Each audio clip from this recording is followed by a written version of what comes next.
പരിശുദ്ധ അമ്മ ജീവനോടെ പ്രത്യക്ഷപ്പെട്ട ഈ പുണ്യഭൂമിയിൽ വന്ന് അമ്മയുടെ പ്രത്യക്ഷീകരണത്തിൻ്റെ സാക്ഷിയായി നിന്നുകൊണ്ട് ദൈവനാമത്തെ മഹത്വപ്പെടുത്തുവാൻ കിട്ടിയ ഈ അവസരത്തിന് ദൈവകുമാരനും പരിശുദ്ധ അമ്മയ്ക്കും ഞാൻ 1000 നന്ദി പറയുകയാണ്.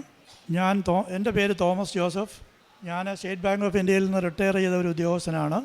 റിട്ടയർ ചെയ്ത ശേഷം മകളുടെ കുഞ്ഞിനെ സംരക്ഷണത്തിന് വേണ്ടിയിട്ട് ഞാനും 2020 ഞാൻ UK ഫാമിലി അവിടെ വൈഫും 2015 നേരത്തെ കുഞ്ഞിനെ നോക്കുവാനായിട്ട് പോയിരുന്നു. അങ്ങനെ അവിടെ ചെന്ന് UK PR ഒക്കെ കിട്ടി. ഇപ്പോൾ അവിടെ നിൽക്കുകയാണ്. നാട്ടിലുണ്ടായിരുന്ന സമയത്ത് ഒരുപാട് സാമൂഹ്യ ഉപവി പ്രവർത്തനങ്ങളുടെ ഒരുപാട് കാര്യങ്ങളിൽ വ്യാപൃതനായിരുന്നു.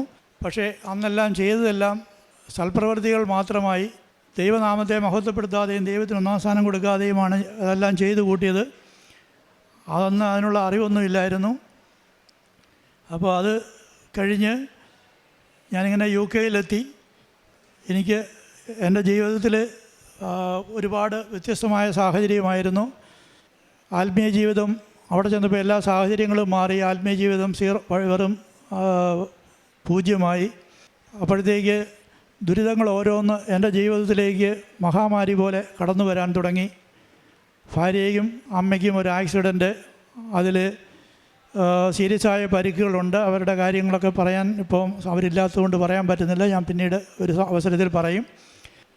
പിന്നെ ഞാനിങ്ങനെ ദുരിതങ്ങളിൽപ്പെട്ട് ഇങ്ങനെ ഇരിക്കുന്ന സമയത്താണ് അപൂർവമായി ചേട്ടനുമായി സംസാരിക്കവേ കൃപാസനത്തെക്കുറിച്ച് കൃപാസനത്തെക്കുറിച്ച് സംസാരിക്കുവാനിടയായി. കാരണം ഞാൻ എറണാകുളത്ത് ജോലി ചെയ്തിരുന്ന 5 വർഷക്കാലം ഇതിൻ്റെ മുമ്പിൽ കൂടെ തലങ്ങും വിലങ്ങും എത്രയോ വർഷം പോയിട്ടുള്ളപ്പോഴൊന്നും ഒരിക്കൽ പോലും ഇവിടെ കയറണമെന്നോ ഇവിടെ കയറി അമ്മയെ കാണണമെന്നോ തോന്നാത്ത എനിക്ക് ചേട്ടൻ ഇങ്ങനെ പറയുന്നത് കേട്ടപ്പോൾ എനിക്ക് ഓൺലൈൻ ഉടമ്പടി എടുക്കണമെന്ന് തോന്നി. അങ്ങനെ ഞാൻ ഓൺലൈൻ ഉടമ്പടിക്കായിട്ട് ശ്രമിച്ചു. 1-ാമത്തെ ദിവസം ശ്രമിച്ച് നടന്നില്ല. 2-ാം ദിവസം ശ്രമിച്ച് നടന്നില്ല.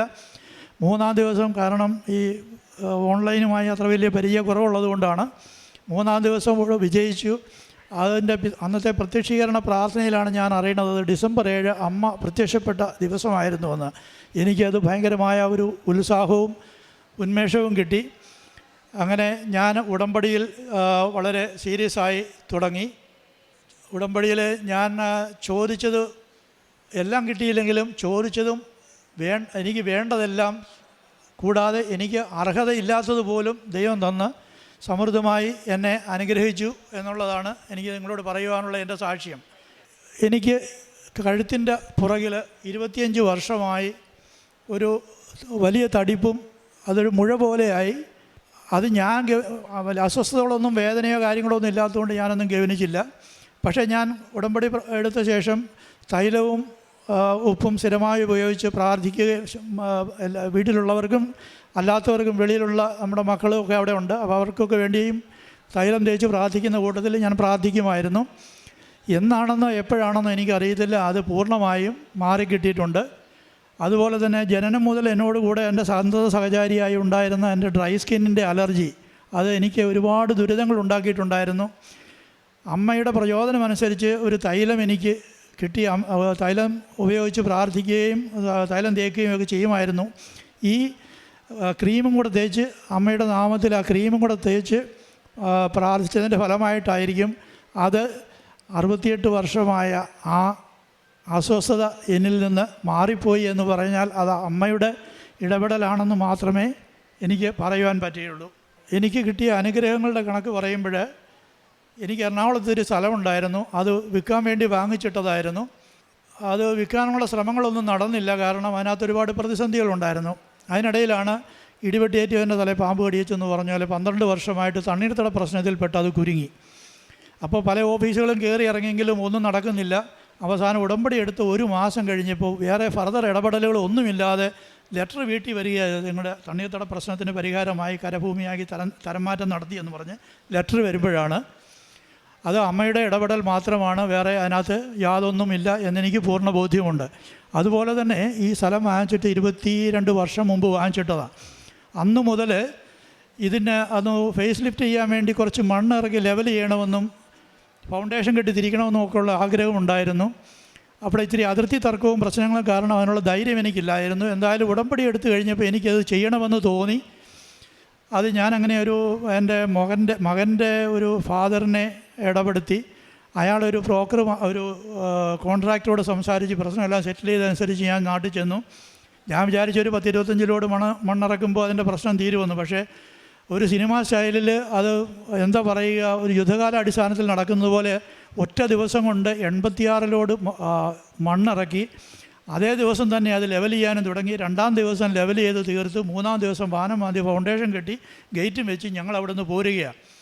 അപ്പോൾ അത് പിന്നെ അതിൻ്റെ കൂടെ പറയാനുള്ളത്, അതെങ്ങനെ സാധിച്ചുവോ എന്ന് എനിക്ക് പോലും അറിയാൻ വയ്യ. കാരണം എനിക്ക് തന്നെ വിശ്വസിക്കാൻ പറ്റിയില്ല.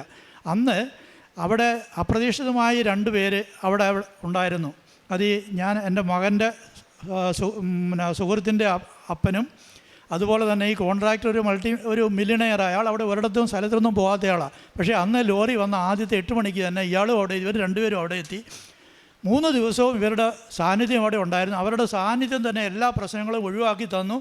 അവരെനിക്ക് വേണ്ടി വക്കാലത്ത് ചെയ്ത് അമ്മയുടെ ഏജൻ്റായി നിന്നുകൊണ്ട് അവർ അതെല്ലാം പരിഹരിച്ച് എനിക്കധികം എഫർട്ടൊന്നും എടുക്കേണ്ടി വന്നില്ല, അധികം ഒന്നും സംസാരിക്കേണ്ടതായും വന്നില്ല. പക്ഷേ പ്രശ്നങ്ങളൊന്നും ഉണ്ടാക്കാതെ വന്നവരെല്ലാം തിരികെ പോയി. പറഞ്ഞാൽ ആരും വിശ്വസിക്കാത്ത ഒരു അത്ഭുതമായി എൻ്റെ ജീവിതത്തിൽ അത് നിലകൊള്ളുകയാണ് ഇപ്പോഴും.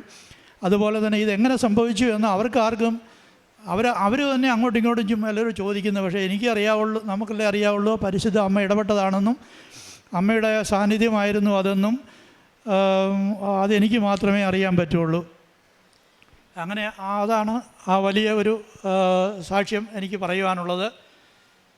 പിന്നെ എനിക്ക് പ്രത്യേകിച്ച് പറയാനുള്ളത്, എൻ്റെ ഉടമ്പടി കാശ് രൂപം ഞാൻ നാട്ടിലായിരുന്നപ്പോൾ അത് യാത്രക്കിടയിൽ നഷ്ടപ്പെട്ടു. ഒരു മാർക്കറ്റിൽ വെച്ച് പൈസ പോക്കറ്റിൽ നിന്ന് എടുക്കുമ്പോഴാണ് പേഴ്സ് നഷ്ടപ്പെട്ടു പോയത്.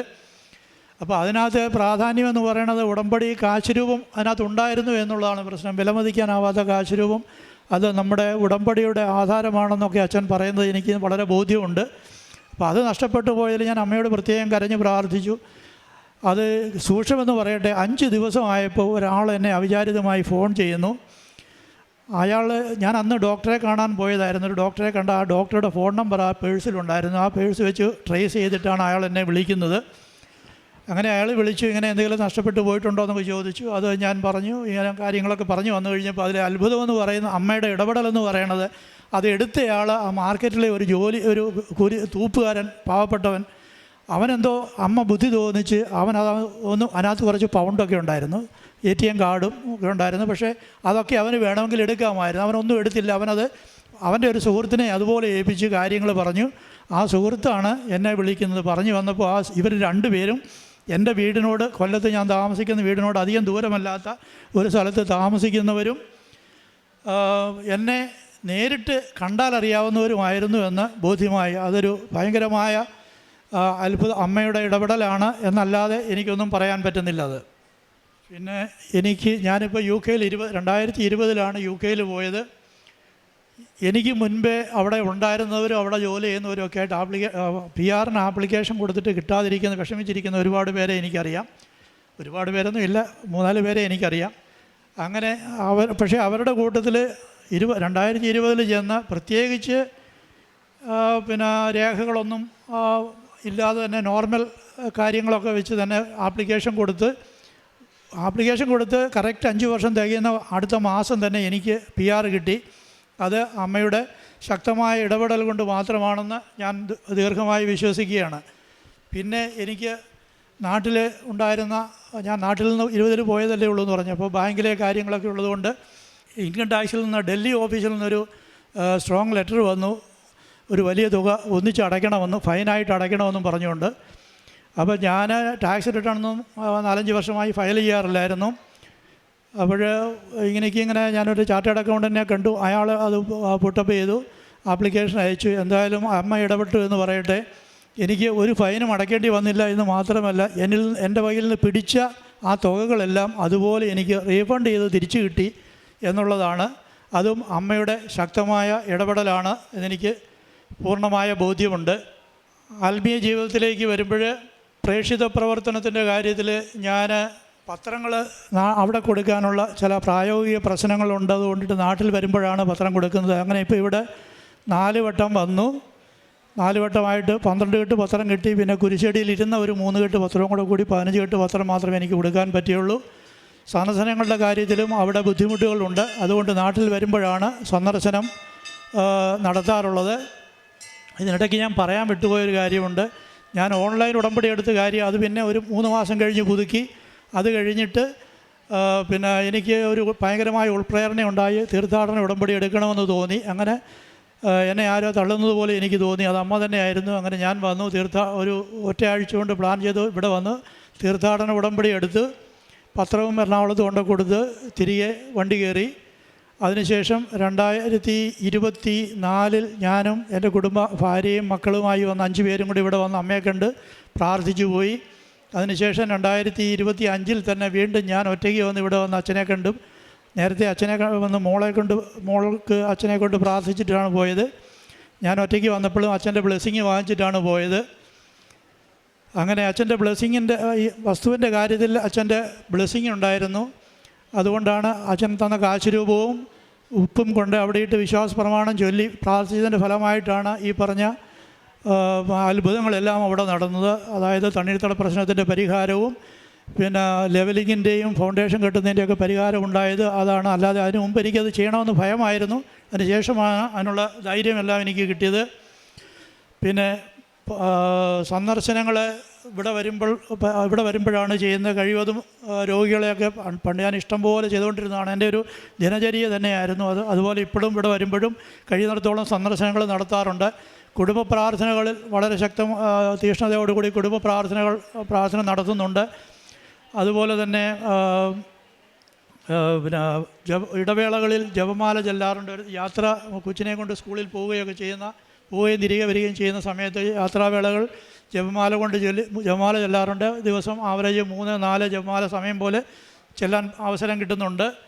ആത്മീയ കാര്യങ്ങളെക്കുറിച്ച് പറയുമ്പോൾ പ്രഭാത പ്രാർത്ഥനയും സന്ധ്യാപ്രാർത്ഥനയും ഡെയിലി ബ്രെഡും അതുപോലെ തന്നെ പേഴ്സണലായിട്ടൊരു 3/4 മണിക്കൂർ പ്രെയർ ഉണ്ടാവും. ഇതെല്ലാം മുടങ്ങാതെ നടക്കുന്നുണ്ട്.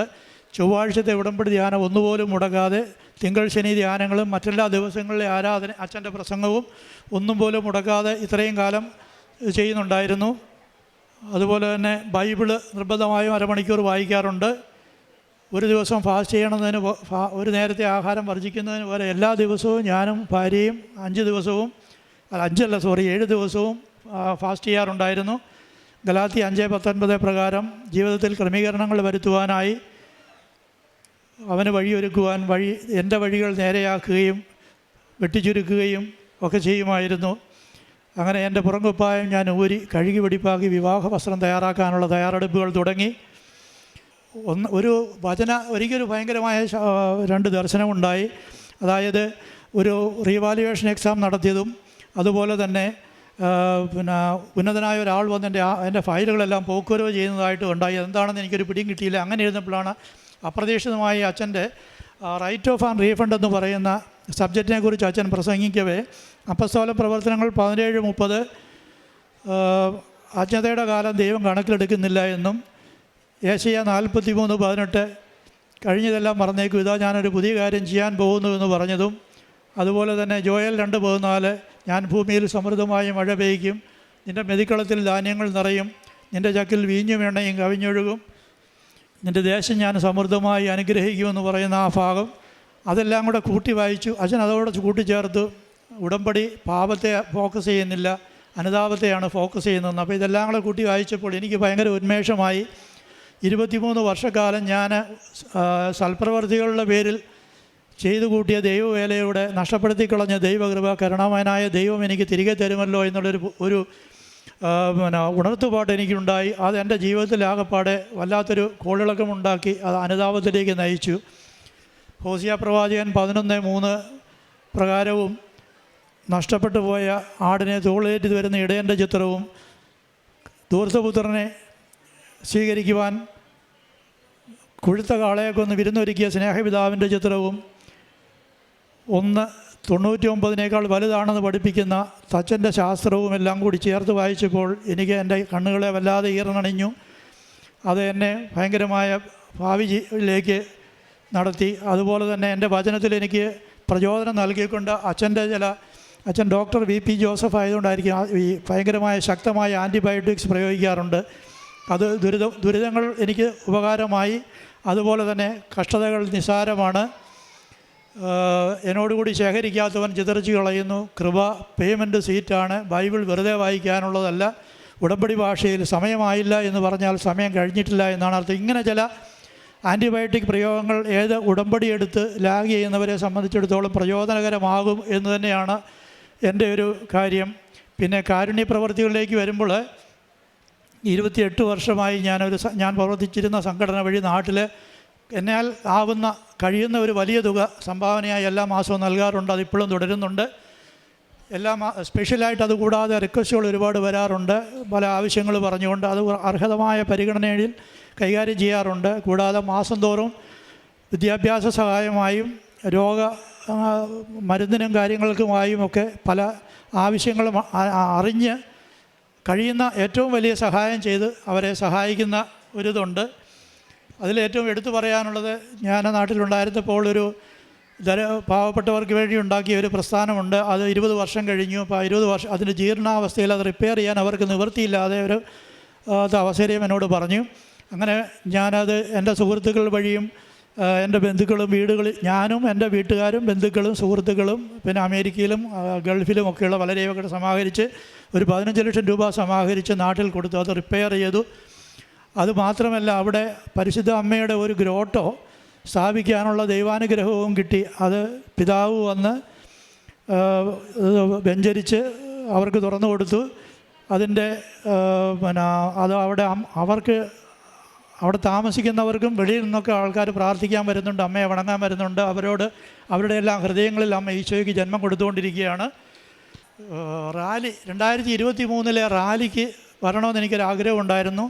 റാലിക്ക് വരാനായിട്ട് ഞാൻ തയ്യാറെടുത്ത് നടക്കുമെന്ന് വിചാരിച്ചില്ല. എന്തായാലും അപ്രതീക്ഷിതമായി എനിക്ക് അതിനുള്ള അവസരം ഒത്തുകിട്ടി. ഞാൻ ഇവിടെ വന്ന് റാലിയിൽ പങ്കെടുത്ത് ഞാൻ മാത്രമല്ല ഇടവകയിൽ ചെന്ന് അവിടെയുള്ള 25 പേരെ കൂടി സംഘടിപ്പിച്ചുകൊണ്ടാണ് ഞാൻ റാലിക്ക് വന്നത്. 2024 എനിക്ക് വരണമെന്നുണ്ടായിരുന്നു, പക്ഷേ അന്ന് സാധിച്ചില്ല. കാരണം അന്ന് അതുകൊണ്ടിട്ട് ബസ്സിൽ ആൾക്കാരെ അറേഞ്ച് ചെയ്ത് ഇടവകയിൽ നിന്ന് 25 പേര് അവിടെ നിന്ന് അറേഞ്ച് ചെയ്ത് ഒരു ലീഡറുടെ നേതൃത്വത്തിൽ വന്നുപോയി. എല്ലാ വർഷവും ഇതുപോലെ അവരിപ്പം കൂടുതൽ ആൾക്കാർ വരുന്നുണ്ട്. അതുകൊണ്ട് വലിയ ബസ് വേണമെന്ന് പറഞ്ഞിട്ടുണ്ട്. അത് ചെയ്തു കൊടുക്കാൻ ഞാൻ സദാ സന്നദ്ധനാണ്. അങ്ങനെയുള്ള അത് എനിക്ക് ചെയ്യാൻ പറ്റുന്നൊരു വലിയ പ്രേക്ഷിത വേല, അമ്മയ്ക്ക് വേണ്ടി ചെയ്യാൻ പറ്റുന്നൊരു പ്രേക്ഷിത വേലയായി ഞാനതിനെ മനസ്സിലാക്കി.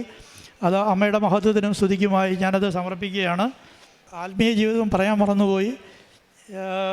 ഞാൻ പറഞ്ഞല്ലോ, കുർബാന എല്ലാ ഞായറാഴ്ചയും മാത്രമേ ഞങ്ങളുടെ ഇടവകയിൽ ഒരു മിഷൻ പള്ളിയാണ്. അവിടെ ഞായറാഴ്ച മാത്രമേ കുർബാനയ്ക്ക് കാണാനുള്ള അവസരമുള്ളൂ.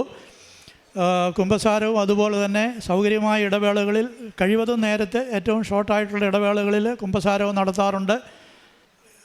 അധരങ്ങളിൽ അഭിഷേകമായി കിട്ടിയ അലിവിൻ്റെ സങ്കീർത്തനം സ്തോത്രഗീതമാക്കി അവൻ തെളിച്ച ഒറ്റയടി പാതയിലൂടെ നിയോഗങ്ങളില്ലാത്ത ഒരു ജീവിത രീതിയിലൂടെ അവൻ്റെ മല കയറുവാനും അങ്ങനെ ശിമയോനെ പോലെ രക്ഷ കണ്ടെത്തി സമാധാനത്തിൽ യാത്രയാകുവാനുള്ള വലിയ കൃപയ്ക്കായി യാചിച്ചുകൊണ്ട് എൻ്റെ ഉടമ്പടി ഞാൻ സമാപിപ്പിക്കുകയാണ്. അതുപോലെ തന്നെ ഒരിക്കൽ കൂടി പരിശുദ്ധ അമ്മയ്ക്കും തിരുക്കുമാരനും ഒപ്പം ഇതിൻ്റെ എല്ലാം കാരണഭൂതനും വിശുദ്ധനും പ്രവാചകനുമായ ജോസഫ് അച്ഛനും പ്രത്യേകം 1000 നന്ദി പറഞ്ഞുകൊണ്ട് എൻ്റെ വാക്കുകൾ ഞാൻ ഉപസംഹരിക്കുന്നു. അവൻ ആറ്റുതീരത്ത് നട്ട മരം പോലെയാണ്. അത് വെള്ളത്തിലേക്ക് വേരൂന്നിരിക്കുന്നു. അത് വേനൽക്കാലത്തെ ഭയപ്പെടുന്നില്ല. അതിൻ്റെ ഇലകൾ എന്നും പച്ചയാണ്. വരൾച്ചയുടെ കാലത്തും അതിന് ഉത്കണ്ഠയില്ല. അത് ഫലം നൽകിക്കൊണ്ടേയിരിക്കും. ജെറമ്യാ പ്രവാചകൻ്റെ പുസ്തകം 17-ാം അധ്യായം 8-ാം വചനമാണ്. ജലസ്രോതസ്സിനരികിൽ നട്ടിരിക്കുന്ന ഒരു മരം പോലെയാണ് ദൈവത്തിൽ വിശ്വാസം അർപ്പിക്കുന്ന ഓരോ വ്യക്തികളുടെയും ജീവിതം, പ്രത്യേകിച്ചും ഉടമ്പടി മക്കളുടെ ജീവിതം. ദൈവത്തിൽ ആശ്രയിക്കുന്നവർക്ക് പുറം സാഹചര്യങ്ങൾ എന്തു തന്നെയായാലും, എത്ര കഠിനമായാലും ഉള്ളിലൊരു സ്ഥിരതയും ഒരു സമാധാനവും ഒരു ധൈര്യവുമാണ്. കാരണം ഈശോയും അമ്മയും എൻ്റെ കൂടെയുണ്ട് എന്നുള്ള ഒരു ആത്മധൈര്യം. സാമ്പത്തിക ബുദ്ധിമുട്ടുകളാവാം, ജോലി നഷ്ടങ്ങളാവാം, കടബാധ്യതകളാവാം, ഇവയൊക്കെ ആയാലും ഒരുപക്ഷെ നമ്മുടെ ജീവിതത്തിൽ ഇവയൊക്കെ നമ്മൾ ഒരു തരത്തിൽ ചൂടും വരൾച്ചയുമാകാം. ഉടമ്പടിയിലൂടെ ദൈവത്തിൽ ആശ്രയിക്കുമ്പോൾ, പ്രതീക്ഷ നഷ്ടപ്പെടാതെ വിശ്വാസത്തോടെ മുന്നോട്ട് പോകുമ്പോൾ ശക്തിയും കരുത്തും നൽകുന്നത് ഈശോയാണ്. പരിശുദ്ധ അമ്മയുടെ സംരക്ഷണമാണ്. ആറ്റുതീരത്തുള്ള നട്ടമരം പോലെയാണ്. നമ്മൾ ദൈവത്തിൽ വേരൂന്നി ഉടമ്പടി ജീവിതം വിശ്വസ്തയോടെ ജീവിക്കുമ്പോൾ ഒന്നിനും ഭയപ്പെടേണ്ട ആവശ്യമില്ല. ജലത്തിനരികെ നട്ട വൃക്ഷം പോലെ ദൈവത്തിൽ വിശ്വാസമർപ്പിച്ച് ഉടമ്പടി ജീവിതം നയിക്കുമ്പോൾ ദൈവകൃപയുടെ ജലസ്രോതസ്സിലേക്കാണ് പരിശുദ്ധ അമ്മ, കൃപാസനം അമ്മ നമ്മെ ഓരോരുത്തരെയും കൈപിടിച്ച് നയിക്കുന്നത്. അതിനുള്ള ഒരു വലിയ സാക്ഷ്യമാണ് തോമസ് ജോസഫ് എന്ന സഹോദരൻ ഇവിടെ സാക്ഷ്യപ്പെടുത്തിയത്. ഉടമ്പടി എടുത്ത മക്കൾ ആറ്റുതീരത്തുള്ള വൃക്ഷം പോലെയാണ്. അത് വെള്ളത്തിലേക്ക് വേരൂന്നിരിക്കുന്നു. ഉടമ്പടിയാകുന്ന ജീവിതത്തിലേക്കാണ് വേരൂന്നിരിക്കുന്നത്. അത് വേനൽക്കാലത്ത് ഭയപ്പെടുന്നില്ല. അതിൻ്റെ ഇലകൾ എന്നും പച്ചയാണ്. എന്തു തന്നെയായാലും ജീവിതത്തിൽ ഒരിക്കലും പേടിക്കേണ്ട ആവശ്യമില്ല. കാരണം ഉടമ്പടി ജീവിതത്തിൽ ഈശോയുടെ അമ്മയുടെ സാന്നിധ്യവും ഇടപെടലും എപ്പോഴും കൂടെ ഉണ്ടെന്നുള്ള പൂർണ്ണ വിശ്വാസത്തിലാണ് ഓരോ മക്കൾ ഇവിടെ സാക്ഷ്യപ്പെടുത്തുന്ന ഓരോ സാക്ഷ്യങ്ങൾ നമ്മൾ കാണുന്നത്. പ്രേക്ഷിത പ്രവർത്തനങ്ങളിൽ പല സംഘടനകളിൽ സഹകരിച്ചുകൊണ്ടിരുന്ന വ്യക്തിയാണ്. പക്ഷേ ഉടമ്പടി ജീവിതത്തിൽ വന്നേ പിന്നെ ഈശോയുടെ അമ്മയുടെ മഹത്വത്തിനായിട്ട് ഈ മകന് ഓരോ കാര്യങ്ങൾ ചെയ്തു തുടങ്ങിയപ്പോൾ ആണ് സ്വയമായിട്ട് സന്തോഷവും സമാധാനവും ജീവിതത്തിൽ ലഭിക്കുന്നത്. പിന്നീടുള്ള ആത്മീയ ജീവിതമായിരുന്നു. ഭൗതിക ജീവിതത്തിലേക്ക് ആത്മീയ ജീവിതത്തിലേക്കുള്ള ഒരു ഉയർച്ചയാണ്. അനുതാപത്തിലൂടെയും അനുഗ്രഹം പ്രാപിക്കുമെന്ന് ഐസയ പ്രവാചകൻ 1:19 പറയുന്നത് പോലെ പിന്നീട് ഭൗതിക ജീവിതത്തിൽ നിന്ന് ഒരു വലിയ ആത്മീയ വളർച്ചയിലേക്കാണ് ഈ മകന് നാം കാണുന്നത്. ഇതാണ് നാം പറയുന്നത്, ഈശോയുടെ അമ്മയുടെ ചേർന്ന് നിൽക്കുമ്പോൾ നമുക്കൊന്നും ഭയപ്പെടേണ്ട ആവശ്യമില്ല. പരിശുദ്ധ അമ്മയാണ് ദൈവകൃപയുടെ ജലസ്രോതസ്സിലേക്ക് നമ്മളെ ഓരോരുത്തരെയും കൈപിടിച്ച് നയിക്കുന്നത്. അമ്മയെ പൂർണ്ണമായി വിശ്വസിച്ച് അമ്മ ഒരു നല്ല പരിശുദ്ധ അമ്മയുടെ ഇടപെടലിൽ നമുക്കും ഉടമ്പടി ജീവിതത്തിൽ വിശ്വസ്തയോടെ ആത്മാർത്ഥതയോടെ ജീവിക്കട്ടെ എന്ന് നമുക്കും പ്രാർത്ഥിക്കാം. ഉടമ്പടി ജീവിതം മുന്നോട്ട് നയിക്കാം. നമ്മുടെ പരിശുദ്ധ അമ്മയെപ്പോലെ ദൈവത്തിൽ വേരുറച്ച് ഭയമില്ലാതെ മുന്നോട്ട് ജീവിക്കാം. നമ്മുടെ ജീവിതം ആത്മീയ ഫലം നൽകട്ടെ എന്ന് പ്രാർത്ഥിക്കാം. കർത്താവെ, ജലത്തിൻ്റെ അരികിലെ നട്ടവൃക്ഷം പോലെ വിശ്വാസത്തിൽ ഉറച്ചവരായി ജീവിക്കാനുള്ള കൃപ തരണമേ എന്ന് നമുക്ക് പ്രാർത്ഥിച്ചുകൊണ്ടും തോമസ് ജോസഫിന് ലഭിച്ച എല്ലാ അനുഗ്രഹങ്ങൾക്ക് നമ്മൾക്ക് കരങ്ങളടിച്ച് ദൈവത്തെ മഹത്വപ്പെടുത്താം. യേശുവേ നന്ദി, യേശുവേ സ്തുതി, ആവേ മരിയ. അത്യപൂർവ ദൈവാനുഭവങ്ങൾ ഇനി നിങ്ങൾക്കും സ്വന്തം. ഈ യൂട്യൂബ് ചാനൽ ഇതുവരെ സബ്സ്ക്രൈബ് ചെയ്തിട്ടില്ലെങ്കിൽ ഇപ്പോൾ തന്നെ സബ്സ്ക്രൈബ് ചെയ്യുക. ഈ വീഡിയോ ഇപ്പോൾ തന്നെ നിങ്ങളുടെ സുഹൃത്തുക്കൾക്ക് ഷെയർ ചെയ്തുകൊണ്ട് കർത്താവിൻ്റെ പ്രേക്ഷിതരാകുക.